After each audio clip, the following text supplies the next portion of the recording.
বন্ধুরা, আশা করি সবাই ভালো আছেন। আজকের ভিডিওটি অনেক চমৎকার হতে চলছে। আজকে আমরা টিস্যুর মাধ্যমে পেয়ারার ডালে কলম লাগানোর টেকনিকটি শিখে নেব। প্রথমে একটি পেয়ারার ডাল সিলেক্ট করে নেব এবং 1 বা 2 ইঞ্চি রাউন্ড করে ছালটি ছাড়িয়ে নেব এবং পরিষ্কার করে নেব।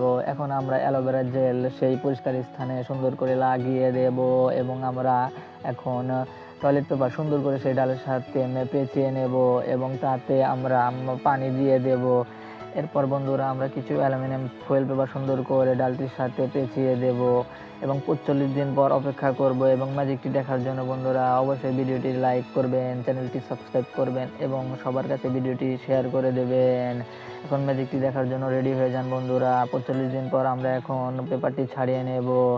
এরপর টিস্যুটি সুন্দর করে পরিষ্কার করে নেব। দেখেন বন্ধুরা, শিকড় গজে গেছে। এখন আমরা টবে লাগানোর আগে আমরা একটু পেয়ারা খেয়ে আসি। এখন আমরা ডালটি সুন্দর করে কেটে নেব এবং চারাটি সুন্দর করে একটি টবে লাগিয়ে নেব এবং তাতে সুন্দর করে পানি দিয়ে দেব। ধন্যবাদ বন্ধুরা ভিডিওটি দেখার জন্য।